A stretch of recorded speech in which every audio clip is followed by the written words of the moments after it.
Salve, salve, eminentes irmãos! Mais um dia aqui com o nosso irmão Cícero Paulino, que vai participar desse quadro do Podclave Vidas Iniciáticas. Vai falar um pouquinho sobre a história, sobre a sua vida, sobre maçonaria, sobre rito brasileiro. Então acompanha aí. Valeu!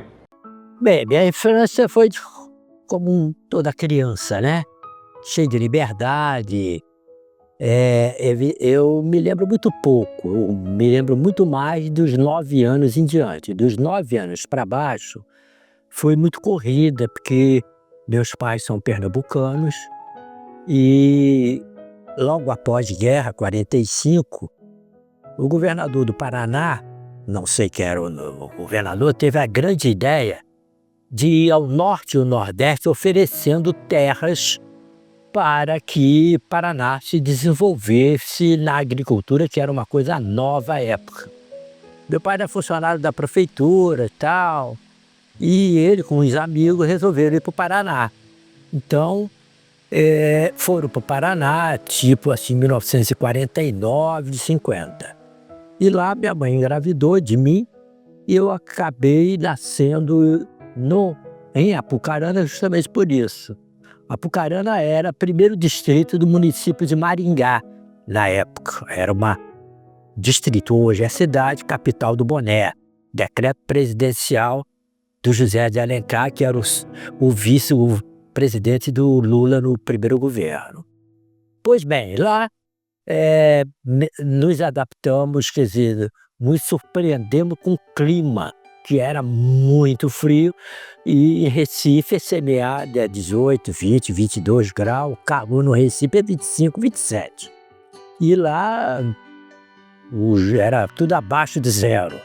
Então acabou que não nos demos bem, foi uma infância muito sofrida, eu sofri muito hospital e etc, justamente, e se chegou à conclusão de que deveríamos voltar. Devido, minha mãe não aguentou o clima e voltamos para Recife, que era a nossa cidade natal, e lá eu fui criado com meus primos e tal. Aquele rio que passa ali na frente, minha tia, irmã de papai, tinha um armazém na frente, eu me lembro mais ou menos dessa infância e tal. E aí, papai era sempre um aventureiro, não foi diferente. Com 10 anos eu disse, eu vou para São Paulo tentar a vida lá. Ficou um mês, não deu certo, voltou para Recife. Aí ele veio sozinho. Depois ele veio para o Rio, ficou um mês, não deu certo, voltou, foi para o depois foi para o Rio e deu certo. E nós viemos todo para o Rio, estamos até hoje. Viramos carioca, sou até cidadão carioca por isso. Pois bem, aqui no Rio, eu aos 14, 15 anos já comecei a trabalhar, e aos 16 anos já adolescente, fui trabalhar num cartório no município de São João de Meriti, o cartório terceiro ofício, e ali eu comecei a me deparar com o judiciário, com aquela coisa toda, aquela burocracia, e acabei me apaixonando, sou apaixonado até hoje, por isso eu fiz o curso de Direito, virei professor de Direito, hoje eu estou aposentado, 37 anos de magistério, acabei me aposentando, mas continuo advogando. E ali eu conheci pessoas e, entre outras, alguém que me indicou para a maçonaria. E depois, um dos indicadores foi até meu sindicante, e hoje é até juiz de Vitória, nosso irmão também, já aposentado, Silvio Falcão Esperandio, me levou ao Sebastião e ao Tião, que eram membros da loja, e aí fizeram tramitação. Isso acabou que a minha iniciação foi dia 15 de maio de 1983. Foi quando eu me formei em Direito em 79, em 80 o curso de Filosofia que eu fazia, aí me tornei corretor de imóvel, aí fiz tudo o início de vida ali, né? E entrei na maçonaria e estou lá até hoje, na mesma loja, ali eu iniciei, ali eu fui 1, 2, 3, até o 30. Quando o aprendiz, já iniciei pelo rito brasileiro, porque a minha loja, quando ela foi fundada, era rito escocês. Em 1969, optamos, ele e os irmãos da época optou pelo rito brasileiro e eu nasci no rito brasileiro, graças a Deus. Não mais de sair de maneira alguma. E aí eu, como aprendiz, foi assim, primeiro que foi um grande lance para mim, que eu nunca tinha entrado na loja maçônica, me recusei a conhecer antes, eu queria mesmo que fosse tudo surpresa. Eu conhecia de literatura, né?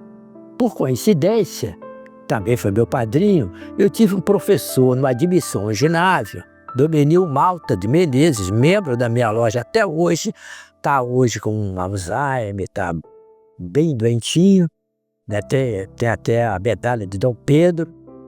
Enfim, o Domenil, nas suas palestras, ele era estagiário de estudante de geografia, e me deu aula de geografia. Mas era estágio dele, ele se formou e ficamos amigos. E lá na frente eu sabia que ele era maçom, eu já era um moleque interessado na literatura maçônica e fiquei no pé dele até ele me indicar como aconteceu. Então ele é meu padrinho de verdade até hoje. E aí o Domenil me levou e por acaso ele foi meu instrutor quando de aprendiz. E aprendi muito com ele, em cidade, estoque, aquilo. Ele me levava para a sindicância, me levava para as lojas. Eu era o capacho dele, fazia tudo e já eu gostava dele como professor, como maçom, então nem se fala. Então foi deslumbrante para mim, foi uma verdadeira nova vida. Nasci realmente de novo.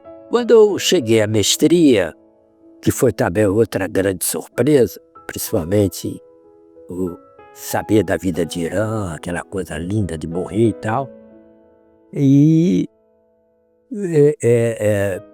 passei a ser mais estudioso, mais interessado, né? E naquela época nós tínhamos instrução de mestre e tal. Era um outro saudoso irmão que está no Oriente Eterno também. O Adélio Elias era muito rigoroso, o professor também, então ele me castigava bastante. Foi até meu irmão terrível na iniciação, ele tinha 2,2 metros, imagina, eu magrinho, meu manequim era 36, eu pesava 58 quilos, então ele me pegou, então, né, na moleza, né? Pois bem, então foi assim, a mestria foi uma coisa espetacular também. E aí eu queria mais, e aí fui convidado, na época, para eu conhecer o Grau 4. A nossa loja, ela tem uma história muito bonita.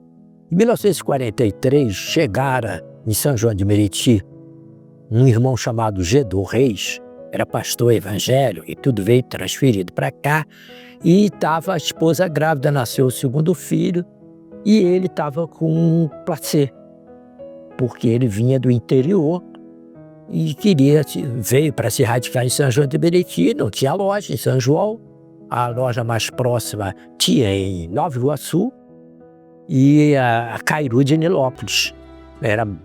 Mas ele não queria, aí ele regularizou-se numa das lojas no templo, aqui no Templo Nobre da Lavradinho. E ali ele começou, fez contato com o barbeiro. Barbeiro sempre é uma pessoa que sabe tudo, fofoqueiro sabe tudo, né? As histórias, deu um estoque no barbeiro, ele nada, e esse barbeiro depois virou nosso irmão também, o irmão Alberto Tavares, Alberto de Moraes. E então já começou assim muito família, né? Foi se criando e veio outros irmãos e ele começou a ter companhia para vir para a capital, voltar e tal, e resolveram afundar a loja, e isso aconteceu na pedra fundamental. Ele mesmo teve a ideia de se colocar o nome da loja 18 de setembro, porque era a data da homologação da Constituição Profana do Brasil, a Constituição de 47. E era o ano de 47. né? Aquela de Getúlio Vargas. Então, essa é a razão do nome da loja 18 de setembro. Por isso, e que recebeu o número 1216, que temos até hoje. E ali começou muito família, porque ele como religioso, tinha aquela mania da escola dominical, aí juntava e foi apaziguando e tudo. Chegou a época que tivemos 6 pastores efetivos, membros efetivos da loja.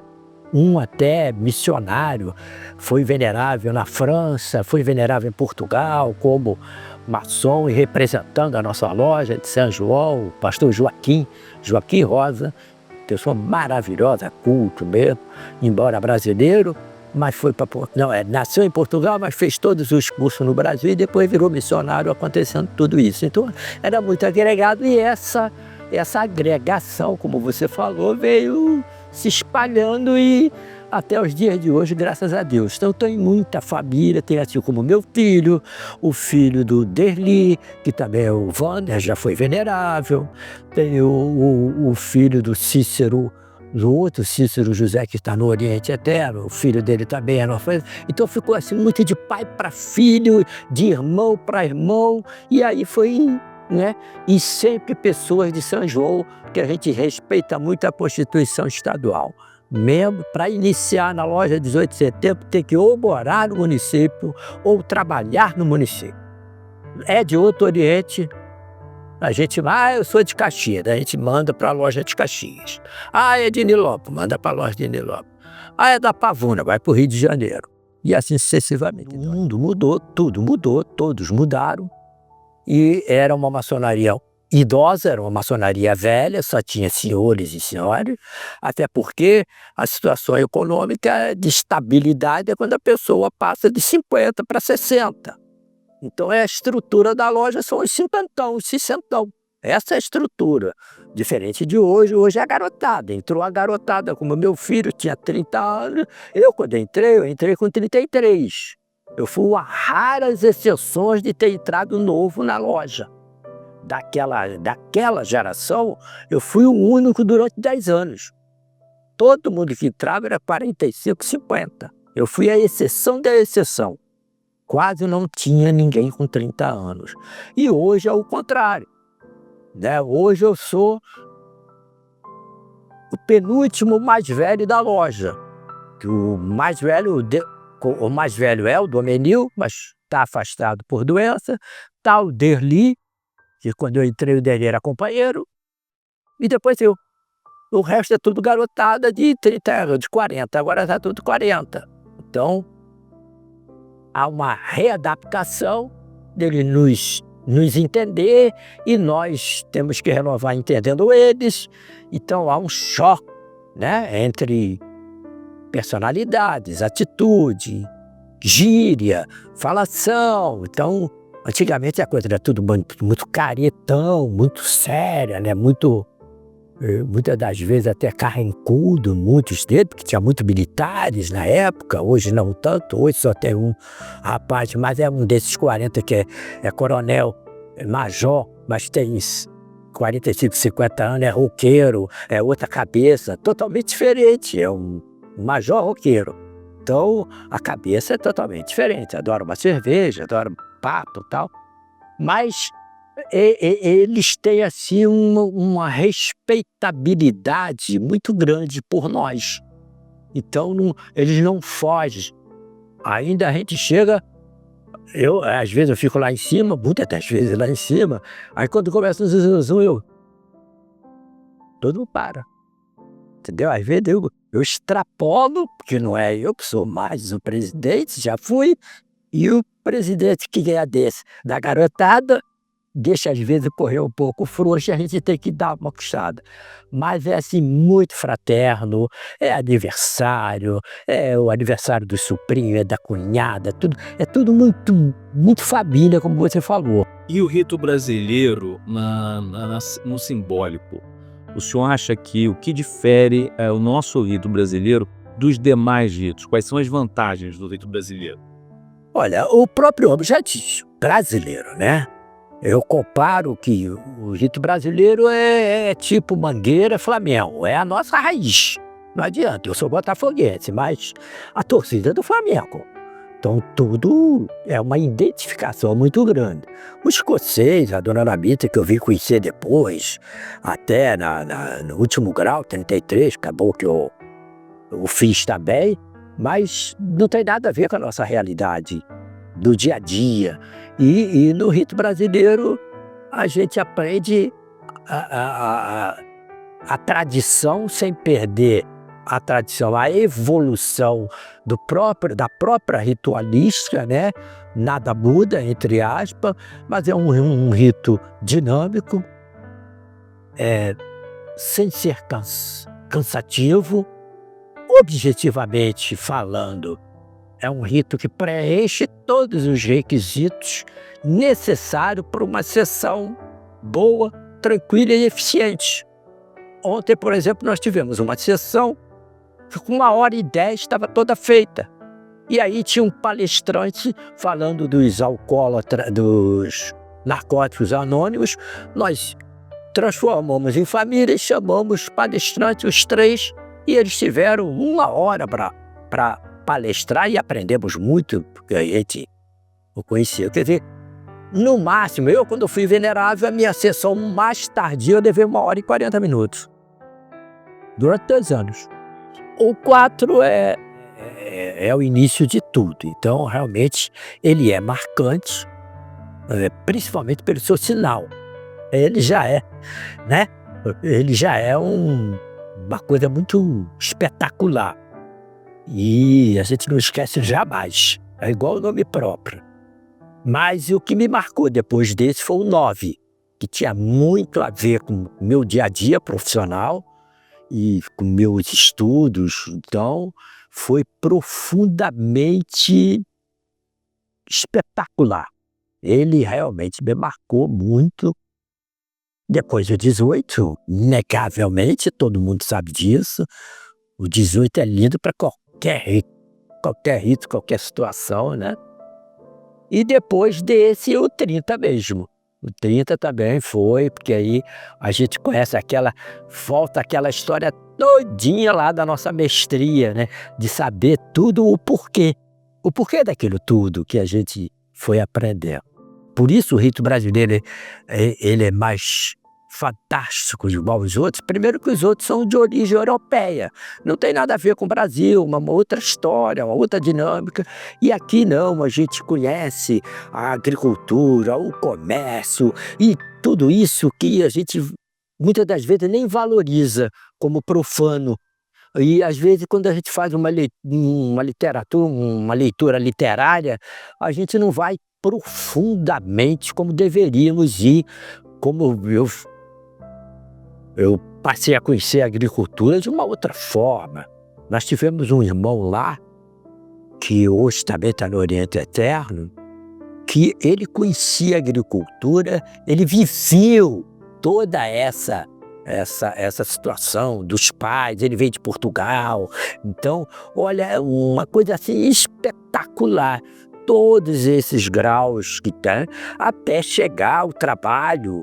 Poxa, o trabalho de hoje a gente fica muito mais fácil de entender esse trabalho dinâmico da informatização. Isso tudo para nós não é novidade, porque a gente se aprofunda ali. Então, o rito brasileiro ele traz essa realidade nacional para nós, ser humano, cidadão, junto com a sociedade. Então, hoje a gente tem uma visão muito maior, muito mais conhecedora, inclusive da própria Constituição, tanto profana quanto a nossa, né? Os valores constitucionais de cada setores governamentais, o porquê do Ministério do Trabalho, o porquê do Ministério da Agricultura, o porquê o Ministério da Educação, as suas importâncias, a valorização da escola pública, que é uma coisa fantástica, que não foi à toa que Jacques de Molay, né, trouxe essa cultura da valorização da escola pública. Isso tudo a gente vê essa fortificação no rito brasileiro. E pouco eu percebi e senti algum tipo de divergência, porque o rito é tão perfeito que ele consegue preencher tanta informação, tanta cultura, que é tanta novidade, como eu disse anteriormente, a respeito do conhecimento, que quase que unânime. Eu nunca vi nenhum irmão discordar. Inclusive lá nós temos o hábito, nos graus filosóficos, de todo irmão que levanta, que faz um trabalho lá, qualquer peça, a gente abre o diálogo para falar da peça do irmão, para discutir o que acha, o que concorda, e o que discorda. E o que a gente tem visto, não, é pessoas levantando e fortificando mais. Olha, eu vou acrescentar mais isso ou aquilo e tal, porque no caso da agricultura tem isso, tem aquilo. Derli, que é um irmão, esse que é mais antigo também, teve essa vivência, que ele veio lá do interior do Espírito Santo, foi fazendeiro junto com os pais e tudo, então ele trouxe uma praticidade, a prática do dia a dia juntamente com o conhecimento, e hoje é um grande empresário, o Derli, é dono de escola, entre outros, foi um dos diretores da Bayer do Brasil, teve um conhecimento muito grande na área de química, um estudioso, então eu não vejo, não consigo ver, ainda aos 40 e tantos anos ainda não havia uma divergência. Eu vejo sim uma grande participação, uma grande vibração, conhecimento desses valores. Olha, eu não sei, eu acho que eu não seria a pessoa certa, porque eu sou tão apaixonado pelo rito brasileiro que eu não consigo, e eu acompanhei. Você vê que eu vou fazer agora dia 20 também de novembro, quando obtive o sumo grau 33 em 1992. Então eu sou um daqueles, participe da evolução, própria evolução do rito brasileiro. Embora ele tenha sido lá de 69, mas ele começou a fluir mesmo depois de 86, 87, quase 90, que ele explodiu. E eu sou dessa geração aí. Eu tive a felicidade na minha loja, meu 33 foi na minha loja, e o Ney na época não pôde ir, foi o Fernando Faria. Você vê aquele monstro vivo até hoje, né? Escritor, esses livros todos aí. Então foi com ele que eu fui ao grau 33, eu subo o grau 33, então eu acho totalmente perfeito, é tudo maravilhoso. Dentro dessa trajetória do 4 até o 33, o que o senhor percebe que o senhor fez, que o senhor repetiria, e o que o senhor não fez e teria vontade de fazer? Pode ser orientando o irmão, sendo um mentor, estando mais próximo, ou exemplos que o senhor fez. Queria saber, assim, fizemos aqui no nosso capítulo, fizemos aqui no Kadosh isso, algum exemplo, ou não fizemos e gostaríamos, fica a dica, alguma coisa assim. Olha, filosoficamente não, eu não tenho nada mais para acrescentar, nem ver nenhum tipo de erros, de detalhes. Agora, fisicamente, materialmente, eu queria, agora nós estamos construindo lá, já fizemos o prédio para construir o grau, um outro templo filosófico que eu quero estar vivo para fazer. É uma bandeira minha desde o ano 2002, que nós compramos o terreno dos fundos, e agora fizemos o estacionamento embaixo, ampliamos o salão de festa, e entre o estacionamento e o salão de festa nós vamos fazer o outro templo, mas só para graus filosóficos. Então essa coisa material. Então o que eu queria ter, uma biblioteca maior, eu queria ter uma sala mais aconchegante, que eu ainda não tenho, está bem improvisado lá, porque a gente usa as dependências da loja. Então é diferente, né? Entre aspas, nós somos agregado, mas pelo nosso regulamento nós temos lá uma série de liberdades Eu fui um dos mentores do regulamento, claro que eu puxei a sardinha para os grãos filosóficos. Então, com relação a isso, estou muito bem assistido. O Supremo Conclave sempre esteve presente. Chegou a época que o Ney estava presente nas todas as sessões, por muitos anos. Os graus filosóficos até hoje nunca bateram coluna. O meu capítulo é o 2 do Brasil, o 1 é a sede, o 2 é o nosso. Então, o nosso Kadosh é o 3º do Brasil, é o 103, porque o 100 é daqui, o 101 é daqui, o 102, e o meu é o 103. Sempre tivemos um apoio total, né? Estou na delegacia desde 2010, sempre colaborando e participando, e sempre que posso, porque eu continuo trabalhando, as boletas não param e eu não consigo parar de trabalhar. Se eu parar de trabalhar, vou ficar doente. Então, não no magistério mais, mas na advocacia que eu faço. Então, para mim, está tudo perfeito, tudo muito perfeito. Só falta essa parte material.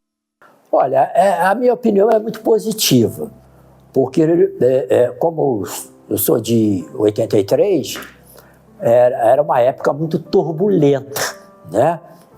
Até a criação do GOISG e tudo, eu peguei tudo aquilo.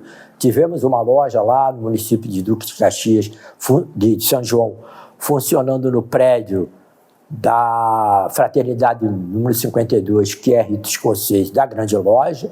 Eu fui um dos que estive presente na Pedra Fundamental, era Justiça e União até. Frequentei muito e tínhamos uma parceria lá, mas havia sempre 3 potências e era um reconhecimento provisório, e depois não teve mais. Então era muito turbulento, né?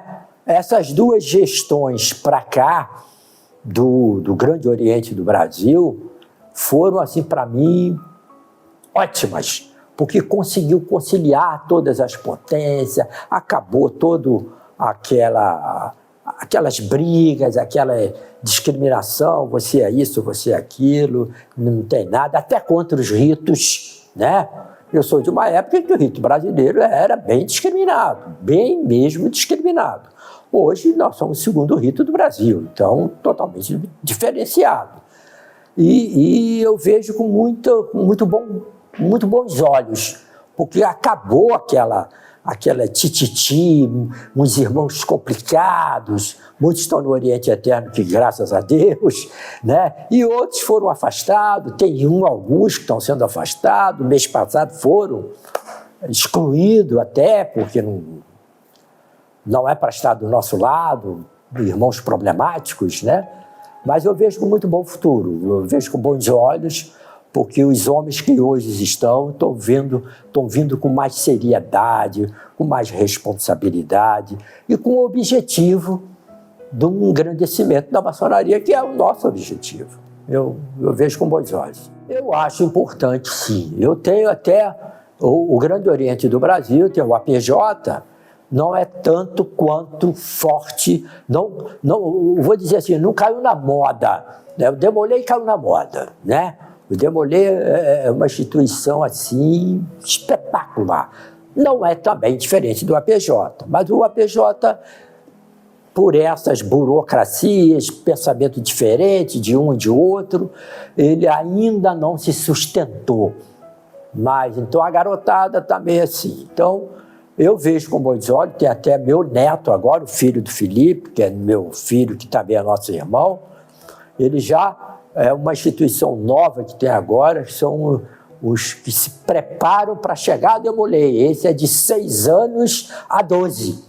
Então, meu neto, Pietro Schoen, já foi, e foi muito legal. Então, ele já tem uns ensinamentos, uma pré-disposição. As meninas, as filhas de Jó, é um exemplo que nós temos. Elas participam ativamente da sociedade e como elas desenvolvem um trabalho feminino, mas elas não se sentem discriminadas por isso. É um trabalho muito legal. Eu vejo que essas instituições o corpo feminino também, né, de um modo geral,